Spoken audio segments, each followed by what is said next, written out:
If you ate like this today, you might end up in court or the hospital.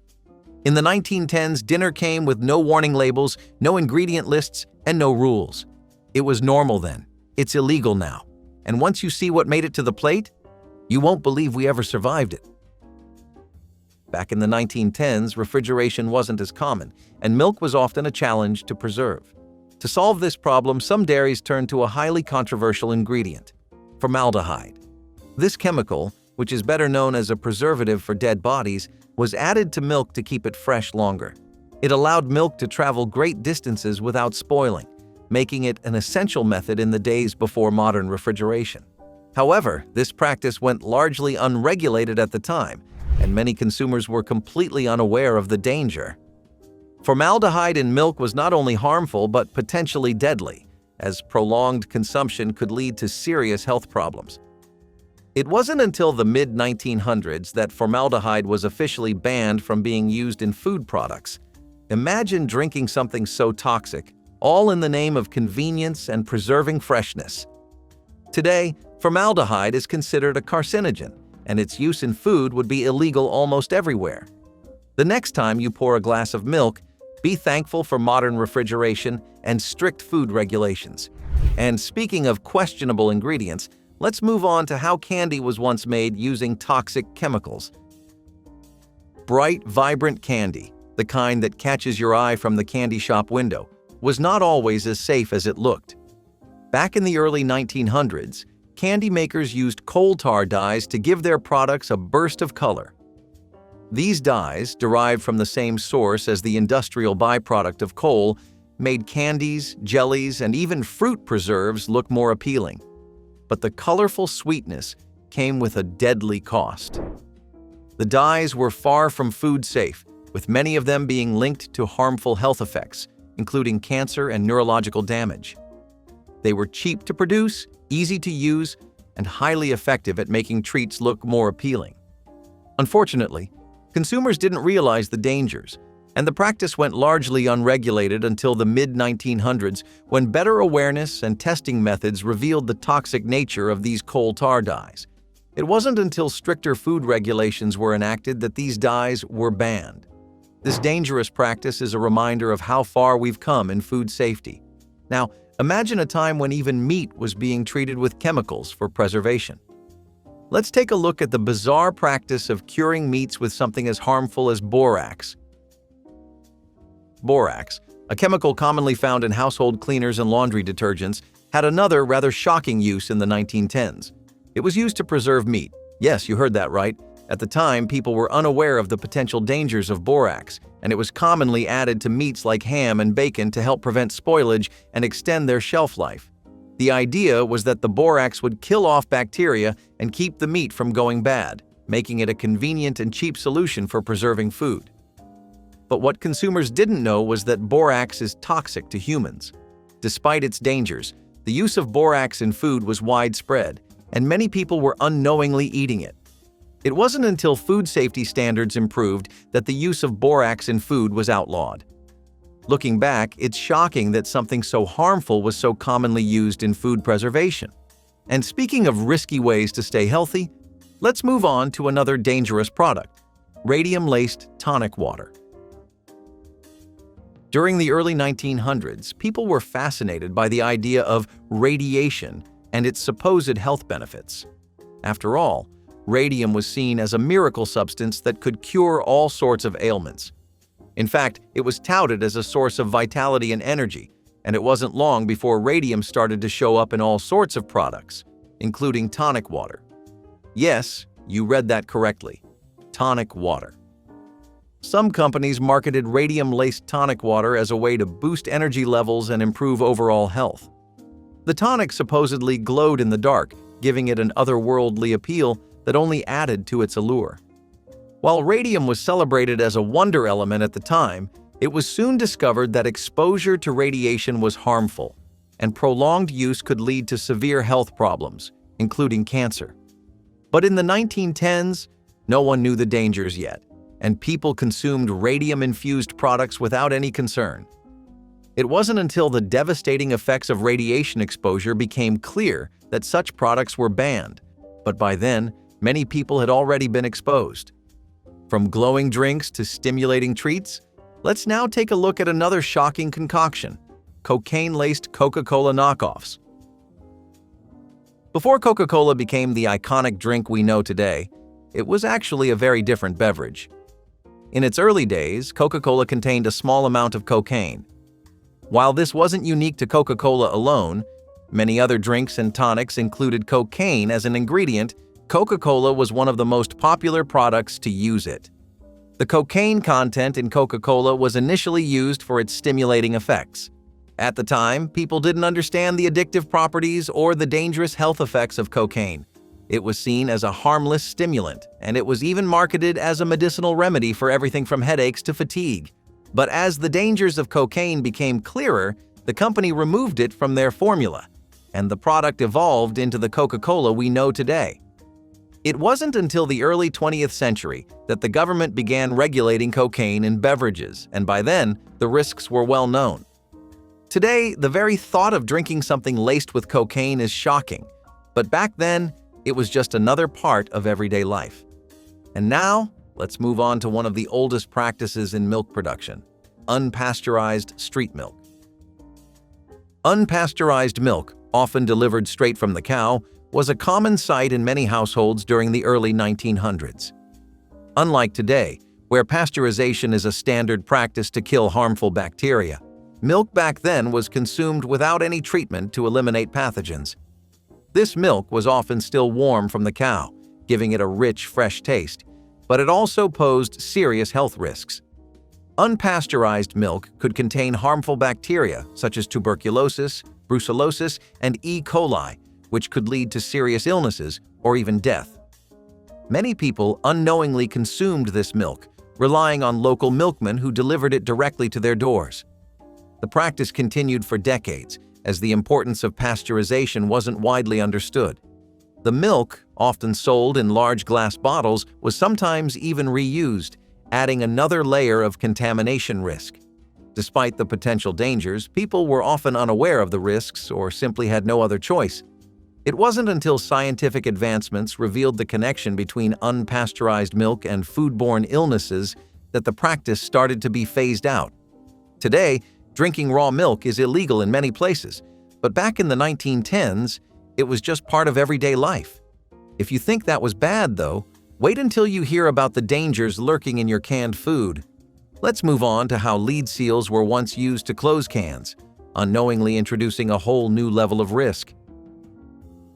In the 1910s, canned food became a staple in many households. Cans allowed food to be stored for long periods, and they were often seen as a safe and convenient way to preserve meals. However, the process of sealing cans involved using lead, a toxic metal, which unknowingly contaminated the food inside. The lead seals would leak into the food over time, especially if the cans were improperly stored. Lead poisoning is a serious condition that affects the nervous system and can cause developmental delays, abdominal pain, and even death. Yet for decades, people were consuming food that was sealed with lead without realizing the dangers. It wasn't until the early 20th century that the toxic effects of lead were fully understood and the government took action to regulate its use in food packaging. Lead poisoning from canned goods became a public health concern, with many people unknowingly suffering from its effects. This dangerous practice continued until more effective methods of food preservation were developed. But if you thought food safety couldn't get worse, there's more. Let's move on to another strange practice from the past: absinthe-laced candies. These sweets were as dangerous as they were bizarre, and kids were often the unsuspecting consumers. In the early 1900s, absinthe was a popular drink, known for its mind-altering effects, and it was often consumed by artists and writers seeking inspiration. But absinthe wasn't just limited to beverages. It found its way into candy as well. Absinthe-laced candies became a unique and, at the time, a highly sought-after treat. These sweets were infused with the same potent herbal drink and marketed as a fun, quirky way to experience the effects of absinthe without having to drink it. The candies were often colorful, featuring the signature green hue of the drink, and were believed to provide a burst of energy or even a sense of euphoria. It wasn't unusual for kids to get their hands on these absinthe-laced candies. The problem, however, was that the absinthe in these candies contained thujone, a toxic chemical compound found in wormwood, which was known to cause hallucinations, seizures, and long-term neurological damage. By today's standards, it's hard to believe that these types of candies were once sold so freely. As the dangers of absinthe became clearer, governments began banning its use in food products. Today, absinthe and its derivatives are heavily regulated, and the idea of feeding such a powerful substance to children seems unthinkable. But back then, it was just another dangerous trend. Now let's move on to another unsafe practice from the past: bread that was bleached with poisonous chemicals. In the early industrial era, bread was considered a simple food staple, but the methods used to make it weren't always as simple as we would like to think. To make bread more visually appealing, bakeries used harmful bleaching agents like benzoyl peroxide to whiten the flour. This practice was intended to make bread appear fresh and inviting, but the chemicals used were anything but safe for human consumption. The white bread, which was popular among consumers, looked better on the shelves, but the bleaching process made it far from healthy. People unknowingly consumed bread made with toxic chemicals that could cause health problems over time, from gastrointestinal distress to long-term damage. The bread was often processed quickly to meet demand, with artificial additives used to make it fluffier and rise faster.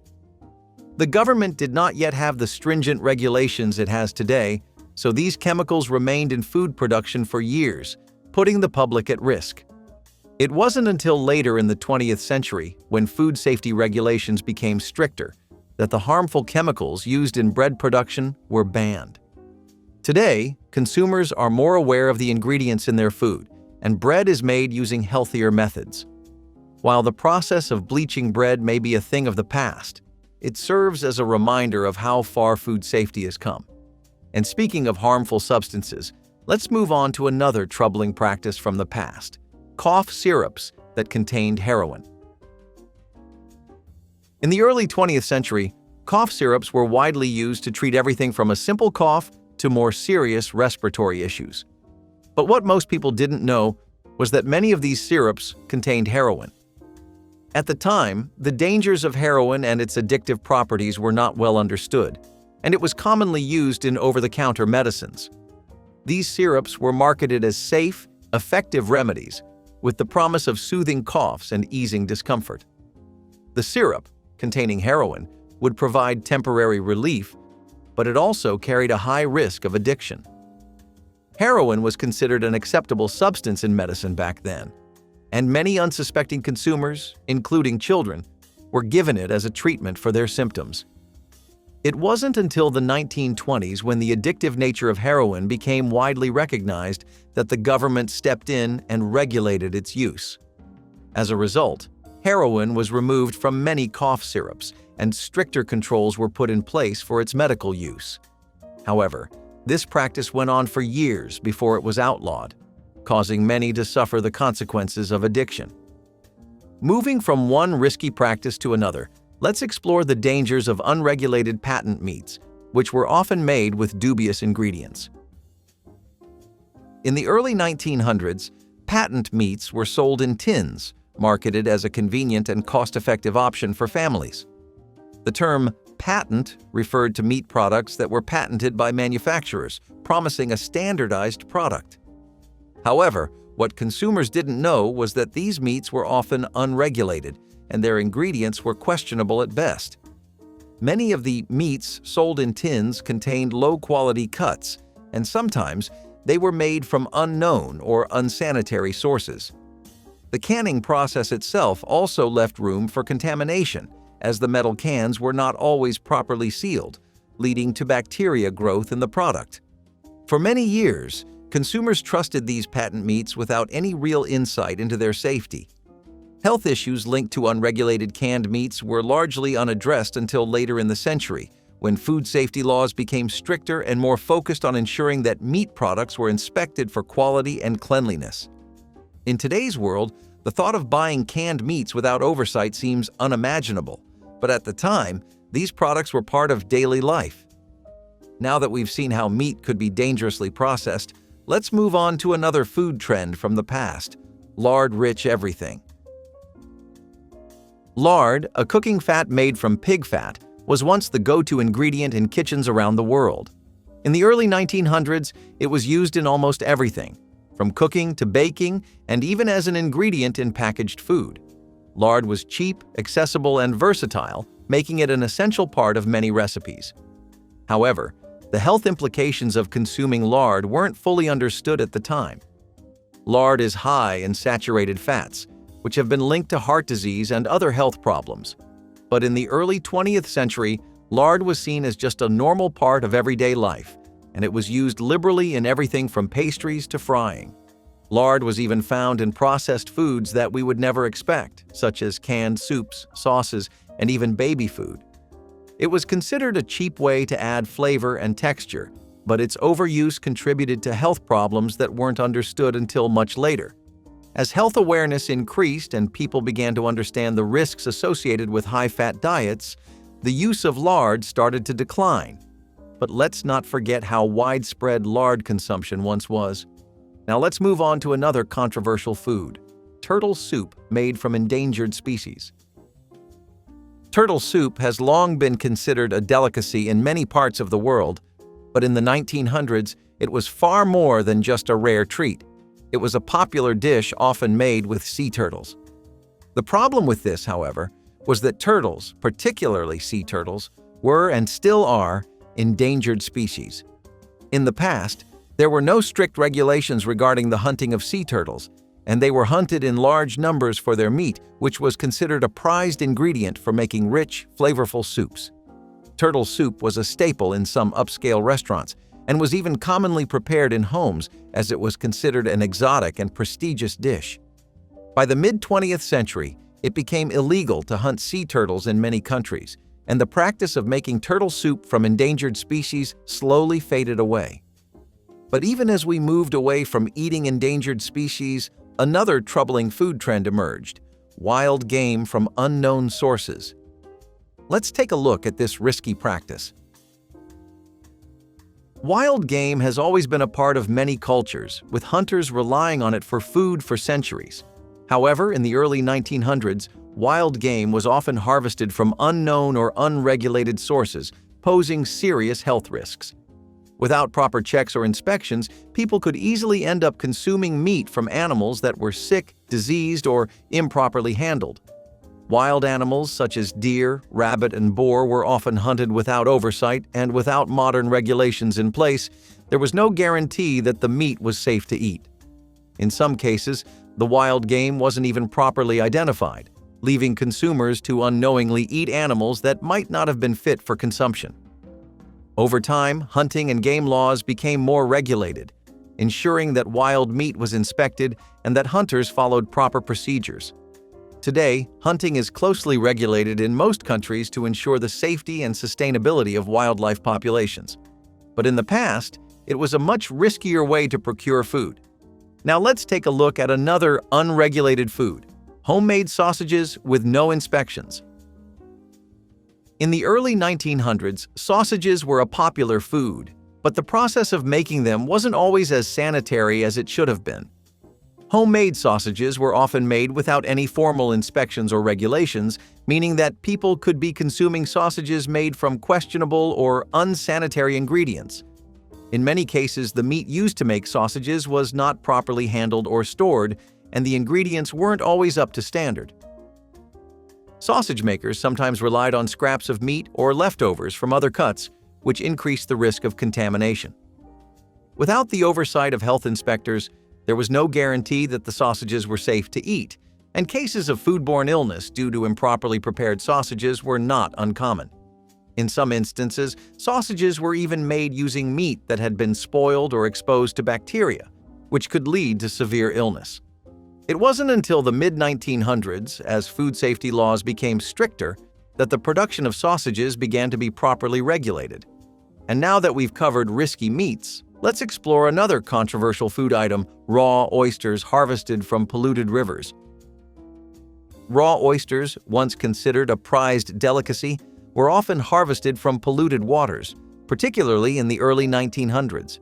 Many rivers, lakes, and coastal areas were heavily polluted by industrial waste, sewage, and agricultural runoff.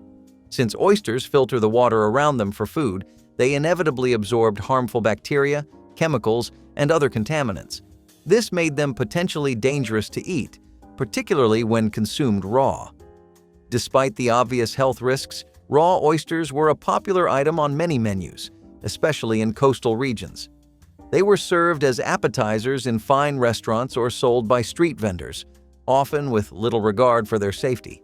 Many consumers unknowingly ate oysters that had been harvested from polluted waters, risking foodborne illnesses such as Vibrio vulnificus, which causes serious infections. Today, oysters are subject to rigorous inspection to prevent contamination and ensure that they are safe to eat. The idea of eating raw oysters from polluted waters is unimaginable today, but back then it was a common practice. If you think this is unsettling, wait until you hear about the use of arsenic to enhance the color of pickles. Let's dive into this strange and dangerous practice from the past. Arsenic, a highly toxic chemical, was once used in food products, especially pickles, to enhance their color and preserve them. During the early 1900s, the desire for visually appealing food led to the use of arsenic in many pickling recipes. The bright green hue that many people loved in their pickles was often the result of arsenic being added to the brine. While arsenic was commonly used in a variety of industries, its inclusion in food was particularly dangerous. Arsenic is a potent poison, and consuming even small amounts over time can lead to serious health issues, including liver damage, developmental problems, and in extreme cases, death. At the time, food safety regulations were minimal, and people had no idea that the pickles they were eating contained arsenic. By the mid-1900s, it was banned in pickling and other food production processes, and food safety standards were put in place to protect consumers. Today, arsenic is no longer used in food, and we can safely enjoy pickles without worrying about harmful additives. Now, let's move on to another shocking food scandal: ice cream made with antifreeze additives. Ice cream, the beloved dessert enjoyed by millions worldwide, wasn't always as safe as it is today. In the early 20th century, ice cream manufacturers used various additives to improve the texture and consistency of their products. One of the most alarming additives used was propylene glycol, a compound found in antifreeze. This chemical was added to ice cream to create a smoother, creamier texture and to prevent the ice cream from freezing too hard. Propylene glycol helps lower the freezing point of the ice cream, keeping it soft and scoopable even after it's been stored in the freezer. While it's less toxic than ethylene glycol, the compound used in most antifreeze, it was never intended for human consumption. At the time, people didn't know the risks associated with eating food that contained such chemicals. Ice cream made with propylene glycol was seen as a cost-effective way to improve the product's texture and quality, but it came with hidden health risks. It wasn't until the 1940s and 1950s, as food safety regulations were developed, that propylene glycol and other harmful additives were banned from ice cream. Let's move on to another dangerous practice: street sweets dusted with unsafe lead-based powdered sugar. Street vendors selling sweets and treats have been a long-standing tradition in many cultures, but in the early 1900s, the safety of these street foods wasn't always guaranteed. One of the most shocking practices during this time was the use of lead-based powdered sugar to dust sweets, making them look shiny and appealing. Lead, a heavy metal, was often added to sugar to give it a sparkling appearance, making candies and pastries more visually enticing to customers. Despite the known risks, lead-based powdered sugar was commonly used in street food, and many people, including children, were exposed to it on a daily basis. The dangers of lead were not widely understood at the time, and the use of lead in food products was not yet regulated. It wasn't until the mid-1900s, when the harmful effects of lead were more widely recognized, that the use of lead-based sugar in food was banned. Now, let's move on to another dangerous substance that was once used in tonics: strychnine. In the early 20th century, tonics were marketed as miracle cures for a variety of ailments, from fatigue to digestive issues. Many of these tonics contained strychnine, a toxic chemical that stimulates the nervous system. Strychnine was used in tonics because it was believed to boost energy levels and improve overall health.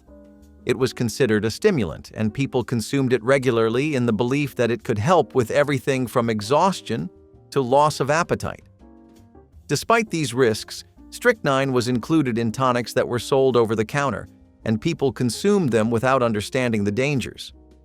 It wasn't until the 1920s, when the harmful effects of strychnine became more widely known, that governments began to regulate its use. The idea of consuming something as toxic as strychnine in a tonic today seems shocking, but back then, it was just another part of the cure-all craze. Now, let's explore another hazardous practice: ice harvested from sewage-contaminated river. Before the advent of modern refrigeration, ice was a luxury that not everyone had easy access to. In the early 20th century, ice was harvested from natural sources like lakes, rivers, and ponds, and in some cases, even from sewage-contaminated rivers. These rivers, polluted with industrial waste, sewage, and chemicals, were often used to harvest ice during the winter months. The ice was often used to cool drinks, preserve food, or chill perishable items. But the idea of eating or drinking something that had been contaminated by raw sewage or industrial waste seemed far from anyone's mind. It wasn't until later, when sanitation practices were improved, that people began to realize the health risks of consuming contaminated ice. Now that we've seen how dangerous ice could be, let's move on to another bizarre food safety practice: margarine dyed pink or gray to discourage consumption. In the early 1900s, margarine was introduced as a cheap alternative to butter, but its popularity was met with resistance, especially from the dairy industry. To prevent people from buying margarine and competing with butter, many governments passed laws requiring margarine to be dyed pink or gray. The idea was to make the margarine look as unappetizing as possible, thereby discouraging its consumption. In the United States, a law was passed that required margarine to be dyed bright pink or gray, so consumers could easily distinguish it from butter. The law was so strict that margarine manufacturers were even fined if they tried to make their product look more like butter, and they were required to add artificial coloring to make it appear more unappealing. This practice was intended to protect the butter industry, which at the time was considered a higher quality product. However, the law had the opposite effect, making margarine look unappetizing and increasing its stigma as an inferior product. Over time, the law was repealed, and margarine became a widely accepted food product in many households. Let's now move on to something much darker: embalmed beef for soldiers during wartime. During wartime, food preservation was essential to ensure that soldiers had enough to eat while on the front lines. One of the most disturbing methods of preserving food was embalming beef, a process that involved using chemicals to preserve the meat, almost like preserving a corpse. Beef was treated with formaldehyde and other preservatives, allowing it to last for long periods without refrigeration. The beef was then sent to soldiers as part of their rations, often in the form of canned or prepackaged meals. While this method of preserving food was effective in keeping it from spoiling, it resulted in beef that was far from fresh and often unappetizing. The use of embalmed beef was a necessary evil during wartime, but it was not without its consequences. Soldiers had to eat preserved beef that had been treated with chemicals, making it less nutritious and more difficult to digest. The practice was eventually phased out as new methods of food preservation were developed, and today, beef served to troops is carefully regulated and properly inspected. Now that we've covered embalmed beef, let's move on to another strange food ingredient that was once popular at the dinner table: wormwood bitters. In the past, wormwood bitters were commonly used as a condiment or digestive aid, poured over food or served alongside drinks. Wormwood, a bitter herb known for its distinct flavor, was believed to have medicinal properties that helped with digestion and appetite. It was often included in tonics, bitters, and even cocktails, where it was touted as a cure for various ailments, from indigestion to fatigue. However, wormwood contains thujone, a chemical compound that can be toxic when consumed in large quantities. In the early 20th century, people didn't understand the dangers of thujone, and wormwood was consumed freely. Bitters containing wormwood were poured over everything from meats to desserts, adding a bitter and aromatic flavor to meals. It wasn't until the mid-20th century, when studies began to show the potential toxicity of thujone, that wormwood-based products were regulated. Today, wormwood is illegal in many countries for use in food and beverages, and its consumption is limited to certain medicinal purposes. Now that we've covered wormwood bitters, let's move on to something more dangerous: homebrewed booze with methanol risks. In the early 20th century, many people turned to homebrewed booze as a cheaper alternative to store-bought alcohol. However, this homemade alcohol came with a serious risk: methanol. Methanol, a type of alcohol used in antifreeze and industrial solvents, was sometimes included in homebrewed alcohol to increase the alcohol content or to make the alcohol cheaper to produce. Unfortunately, methanol is highly toxic, and consuming even small amounts can cause severe health problems, including blindness, organ failure, and death. The problem with homebrewing alcohol was that people didn't always know how to properly distill the liquor, and methanol wasn't always filtered out during the process. This led to many cases of poisoning and death from contaminated alcohol. Home brewers were often unaware of the risks, and without proper regulation, they unknowingly consumed methanol-laced beverages. It was a real and deadly risk for those who brewed their own drinks. Beer with Cocculus indicus. In the 18th and 19th centuries, beer was often spiked with a variety of substances to give it an extra kick.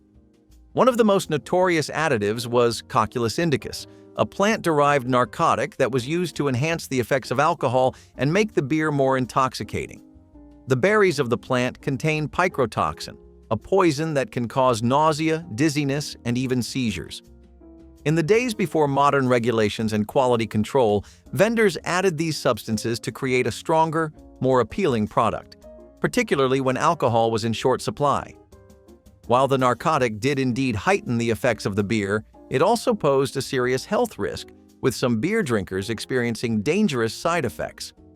As understanding of food safety and toxicology advanced, Cocculus indicus was banned from use in beverages, and beer began to be produced with strict guidelines to ensure consumer safety.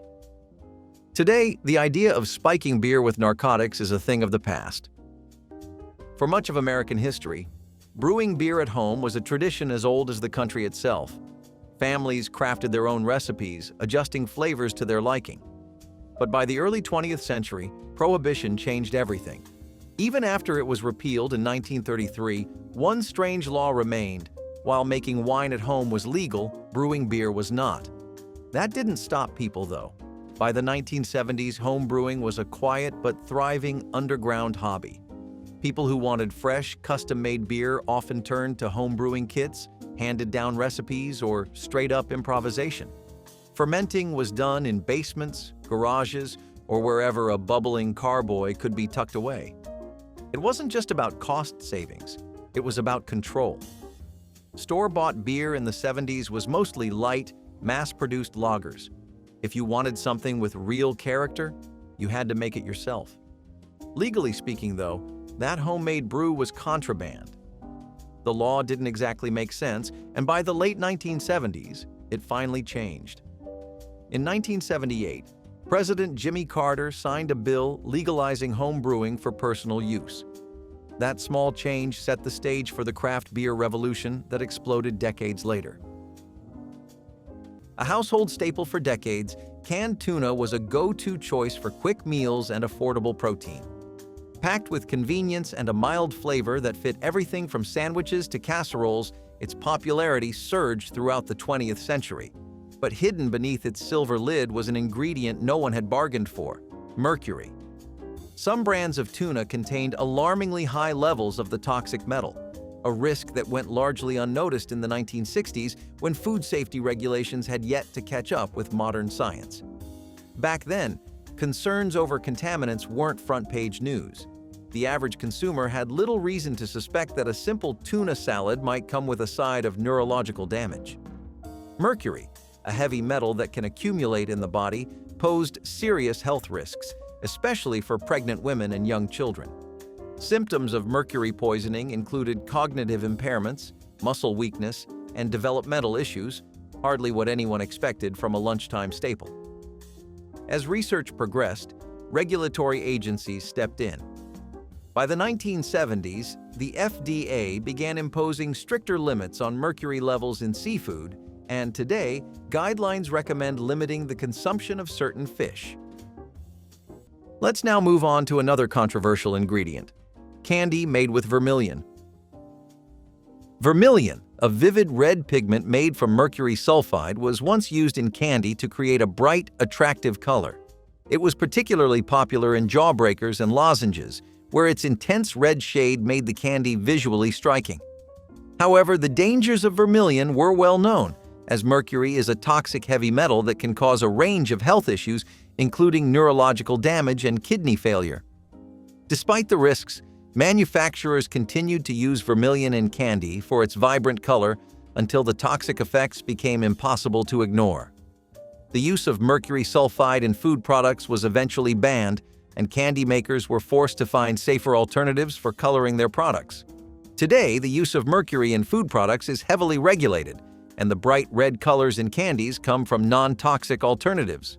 The story of vermilion serves as a stark reminder of how safety standards have evolved in food production.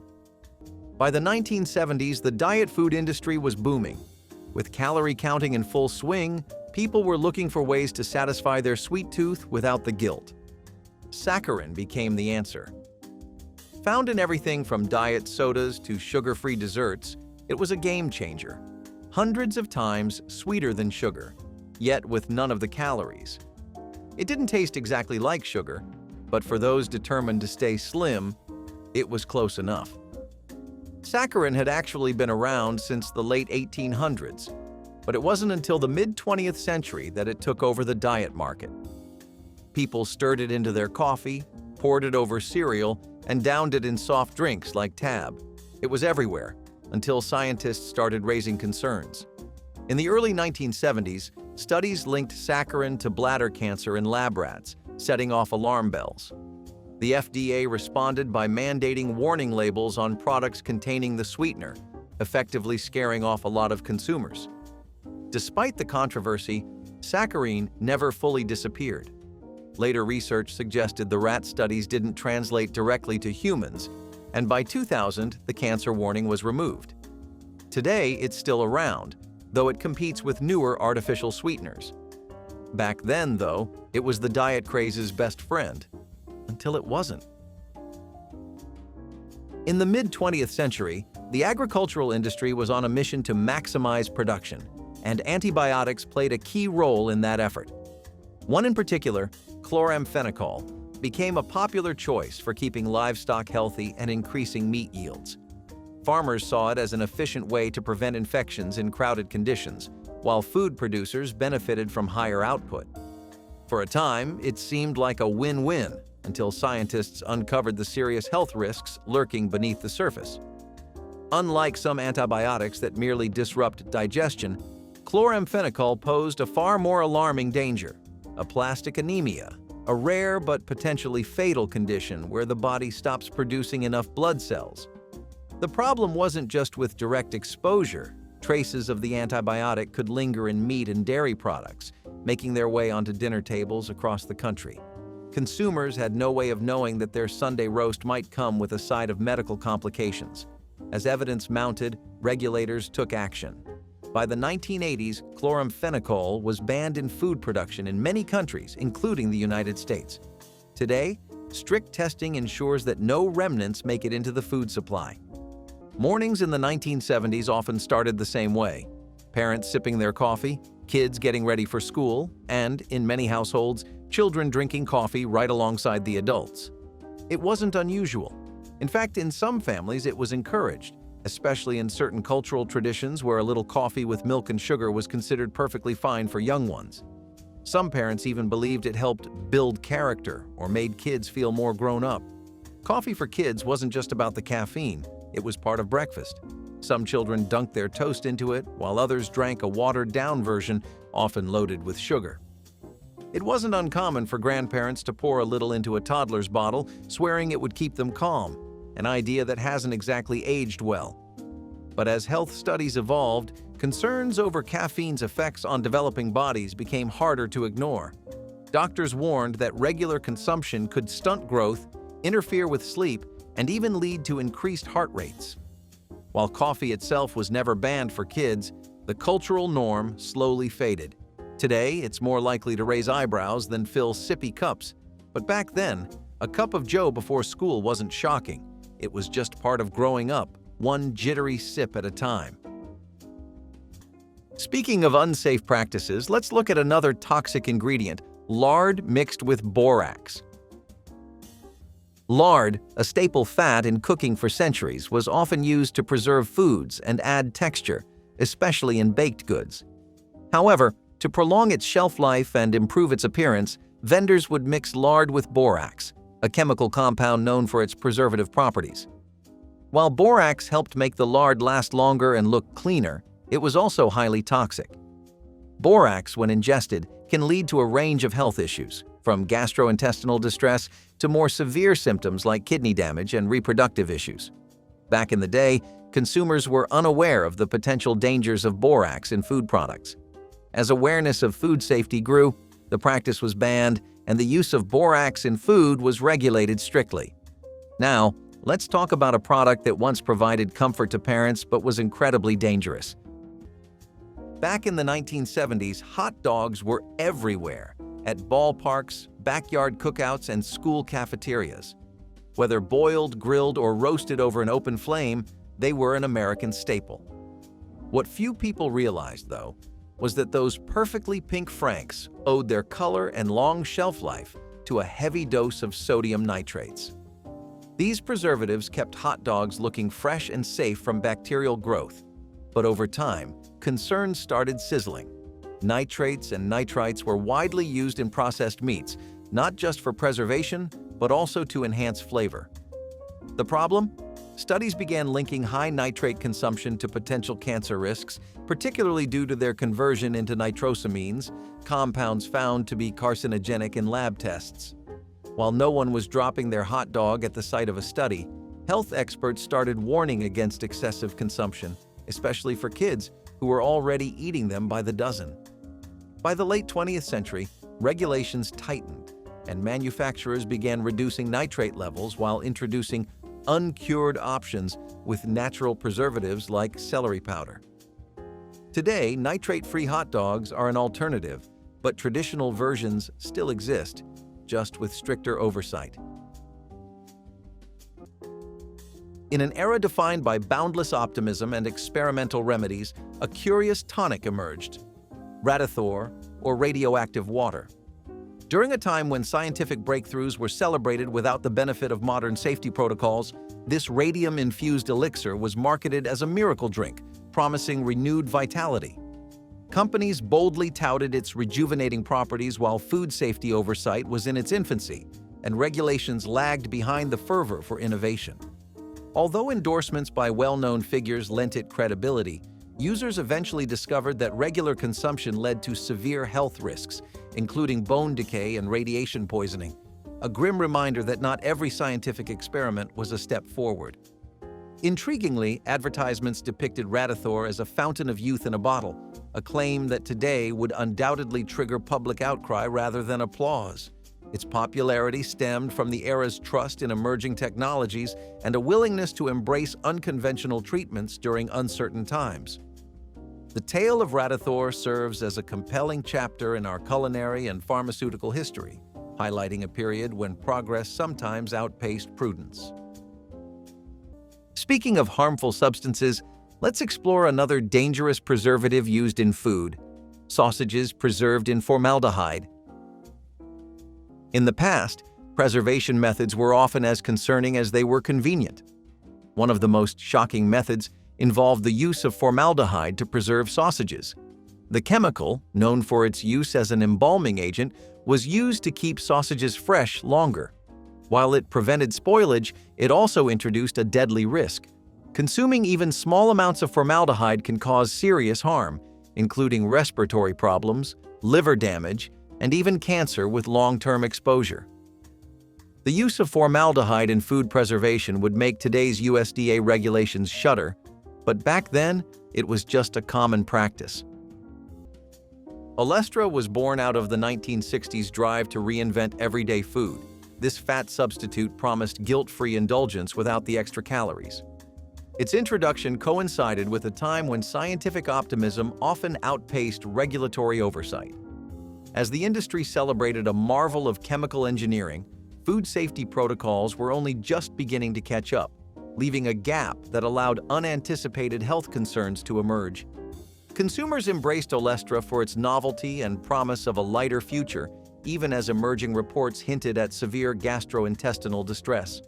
Laboratory findings eventually revealed that, while free of traditional fat calories, this compound could disrupt the absorption of essential vitamins and cause digestive discomfort. This paradox, a product engineered to aid dietary goals that ultimately compromised nutritional well-being, became a cautionary tale in modern food history. Interestingly, advertisements once lauded Ostra as the solution for those seeking to enjoy their favorite snacks without compromise. However, as adverse effects accumulated, both scientists and regulators pushed for tighter safety measures, marking a significant turning point in food additive scrutiny. In the 1970s, grabbing a snack off the grocery shelf was simple. No long ingredient lists, no allergy warnings, just food in a package. If a product contained peanuts, dairy, or wheat, it was up to the consumer to figure it out. Those with food allergies had to play detective, carefully reading labels, if they even listed all the ingredients. There were no bold warnings, no may contain statements, and certainly no standardized regulations to prevent cross-contamination. Food manufacturers weren't trying to be careless. The awareness just wasn't there. While allergies existed, they weren't as widely recognized as they are today. A peanut butter factory might also process cookies, but there was no obligation to disclose that. For those with severe allergies, eating processed food could be a game of Russian roulette. One mislabeled snack, and a hospital trip wasn't out of the question. The turning point came in the late 1990s and early 2000s when food allergy cases became more widely studied, and advocacy groups pushed for better labeling. In 2004, the Food Allergen Labeling and Consumer Protection Act was passed, requiring clear identification of the top 8 allergens. Speaking of unsafe practices, let's explore the risks of shellfish sold from street carts without refrigeration. In many parts of the world, street vendors selling raw shellfish, such as oysters, were once a common sight, especially on hot summer days. These vendors often sold shellfish directly from their carts, with little to no regard for proper refrigeration or food safety. The absence of ice or refrigeration meant that the shellfish were left at temperatures that allowed bacteria and pathogens to proliferate, putting consumers at serious risk of foodborne illness. One of the most dangerous risks was Vibrio vulnificus, a bacteria commonly found in shellfish that can cause severe infections, including sepsis, and in some cases, death. Despite these risks, the practice continued in many areas until stricter food safety regulations were introduced. Today, shellfish vendors are required to store their products on ice and follow hygiene protocols to prevent contamination. The dangers of consuming improperly stored shellfish are now widely known, and health authorities have taken measures to protect consumers. Let's now move on to a different kind of food deception. Before pasteurized eggs became the standard, raw eggs were a common ingredient in homemade recipes, especially in rich, creamy dishes like eggnog and mayonnaise. It was just how things were done. Grandma didn't think twice about cracking a fresh egg straight into the blender to whip up a batch of silky mayo or stirring raw yolks into a holiday eggnog that packed as much punch as the bourbon inside it. It was tradition, and nobody questioned it until they had to. By the late 20th century, food safety experts started raising alarms about the growing risk of salmonella contamination. Unlike today's commercially pasteurized eggs, the ones sitting in a 1970s fridge came straight from the farm, sometimes with a little extra nature still on the shell. A contaminated egg here and there wasn't enough to stop the show, until outbreaks became harder to ignore. By the 1990s, regulations tightened, and pasteurized eggs became the safer choice. Despite the risks, plenty of old-school cooks still swear by the taste and texture of raw egg mayo and eggnog. Some argue pasteurization dulls the flavor, while others simply miss the thrill of living on the edge. Imagine walking into a 1960s grocery store and picking up products so bizarre by today's standards, they'd be banned outright. From radioactive additives to banned chemicals, these everyday items were downright shocking. Looking back, you'll wonder, how was this ever considered normal? Curious minds might raise an eyebrow at the idea that, during the 1960s, individuals resorted to an unlikely source of nourishment: canned dog food. A few families saw it as a last resort in times of hardship. Far from modern-day grocery aisles brimming with processed dinners, resources could be so thin that this canine cuisine found its way onto human plates. Officials often overlooked the contents, leaving potential bacterial hazards unchecked, which wasn't a five-star guarantee of safety. Surprisingly, there was minimal pushback from authorities regarding its distribution.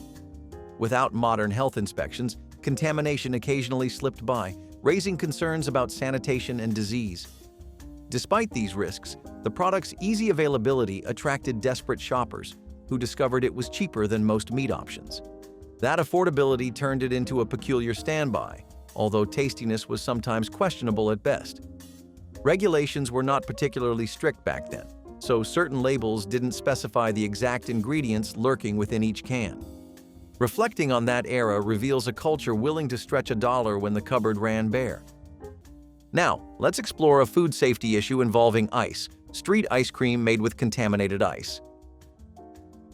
Street vendors selling ice cream have long been a popular treat in many cultures, but in the past, the methods of sourcing ingredients were far from hygienic.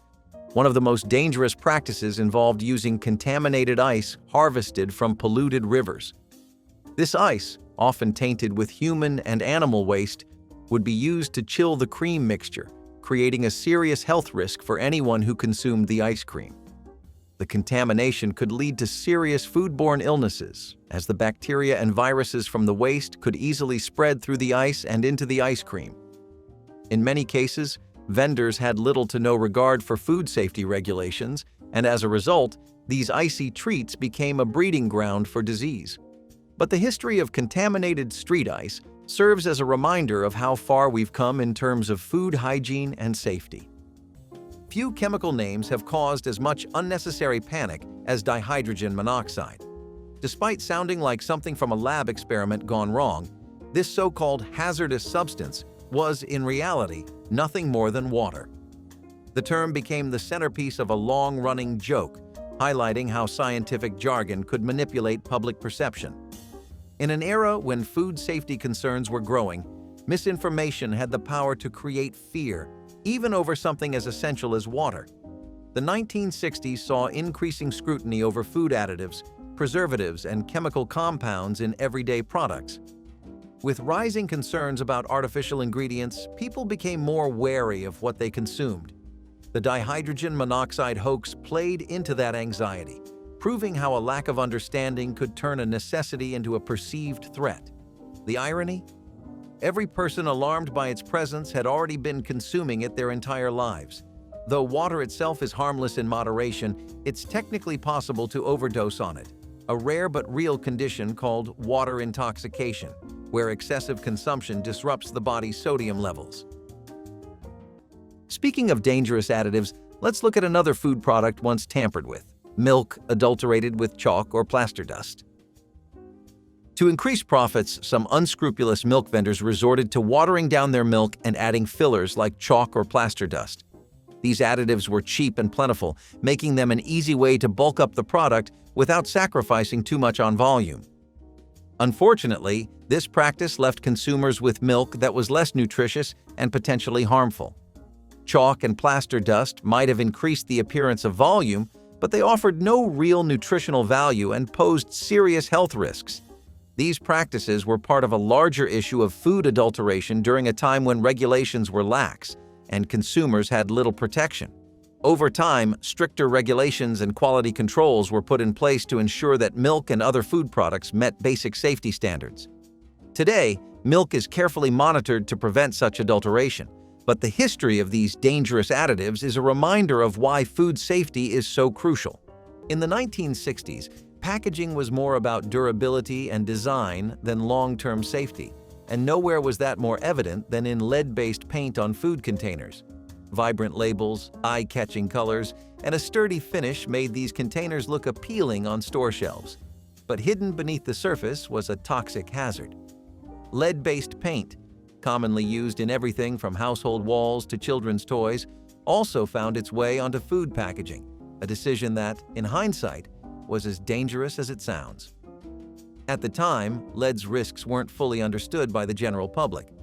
While scientists had long suspected its dangers, regulations were slow to catch up. The problem was that lead doesn't just stay on the surface. Over time, it can leach into food, especially acidic products like canned tomatoes. Consumers had no way of knowing that their favorite pantry staples might come with a side of neurotoxicity. The health risks were severe. Chronic exposure to lead can cause developmental issues in children, memory problems in adults, and even organ failure in extreme cases. As research mounted, the government stepped in. By the late 1970s, lead-based paints were banned from food-related products. Back in the 1960s and 70s, diet sodas were all the rage. Companies were racing to deliver sugar-free drinks that actually tasted good, and one of their secret weapons was cyclamate. Found in brands like Tab and Diet Pepsi, this artificial sweetener was 30 to 50 times sweeter than sugar, meaning just a tiny amount could make a soda taste refreshingly sweet without the calories. It was cheap too, making it a favorite for manufacturers eager to cash in on the booming diet craze. Cyclamate-sweetened drinks were practically a lifestyle.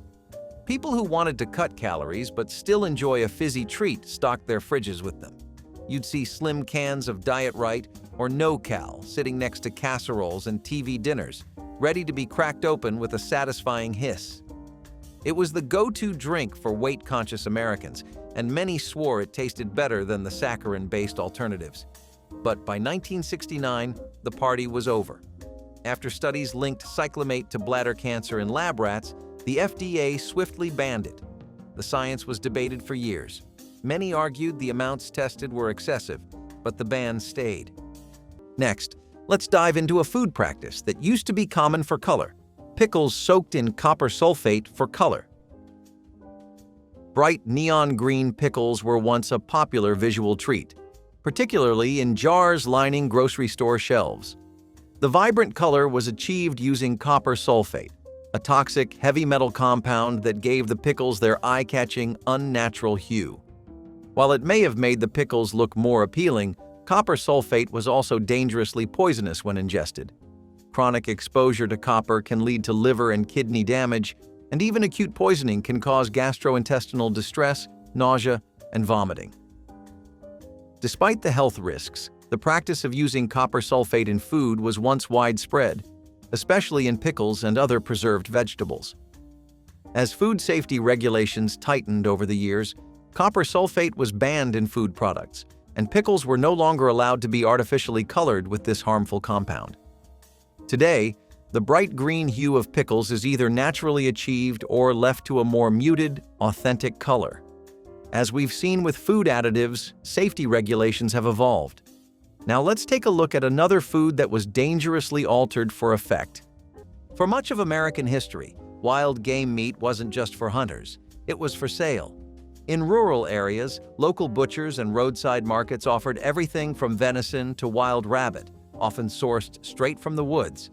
No USDA inspections, no government oversight, just the trust that if a guy in town sold it, it was good. And for many, it was. Fresh, lean, and often cheaper than store-bought beef, wild game was a practical option, especially when grocery store prices climbed. It was prepared just like any other meat. Venison roasts, rabbit stews, fried squirrel, whatever was available, people knew how to cook it. Some families had a deep knowledge of butchering and preserving, passed down for generations. But the problem wasn't always in how it was cooked, it was what might be lurking in the meat before it ever hit the pan. With no inspections, there was no way to guarantee wild game was free from disease, parasites, or contamination. By the late 20th century, regulations cracked down, requiring all commercially sold meat to go through USDA inspection. While personal hunting remains legal, selling wild game without certification is now largely banned. Well, that wraps it up for all the everyday 90s practices that could have gotten you in the hospital, or worse. Let us know if you liked it in the comments below, and stay tuned for more.